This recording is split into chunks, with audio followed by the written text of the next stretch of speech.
Alarma no recinto amurallado de Lugo a pasada noite pola liorta entre dúas veciñas dun edificio que rematou cun incendio nun patio interior. Unha das implicadas guindou pola fiestra obxectos incendiarios e prendeu lume nun toldo. O suceso mobilizou bombeiros e Policía Nacional. Sucedeu a primeira hora da noite nesta rúa pegada á muralla romana de Lugo, xunto á porta Bispo do Ario.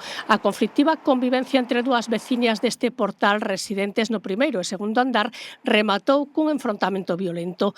Tras a liorta, unha das implicadas guindou obxectos ardendo o patio inferior que prenderon lume no toldo da terraza de baixo e afectaron tamén a dúas bicicletas. A intensa fumareda alarmaba aos residentes. Que tiraron algo que estaba ardendo e que se incendiou un toldo. Que viu que se enchía a casa de fume, saliu mirar, entrou sorprendida, e claro, parece que do piso segundo que tiraban no número 2, que tiraban polo patio objetos incendiarios polo piso de abaixo, é dicir, polo patio, non? Entón, pois sí, claro, ela asustouse porque, claro, pensou que iba a prender lume no noso piso tamén. Os veciños chamaron á comisaría da Policía Nacional situada a preto, tamén os bombeiros que non chegaron a intervir porque as lapas xa foran sufocadas, sen causar feridos. Na rúa Vía Romana denuncian problemas de convivencia, estragos nos baixos e portais e acumulacións de lixo.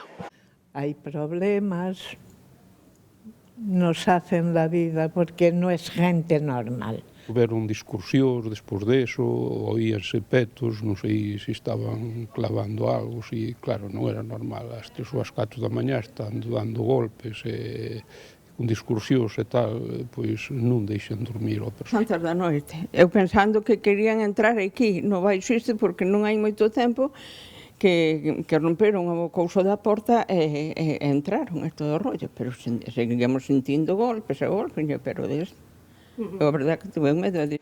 Unha das mulleres implicadas na liorta veciñal sufriu parecer algunhas lesións, porén na comisaría non se presentou denuncia polos feitos.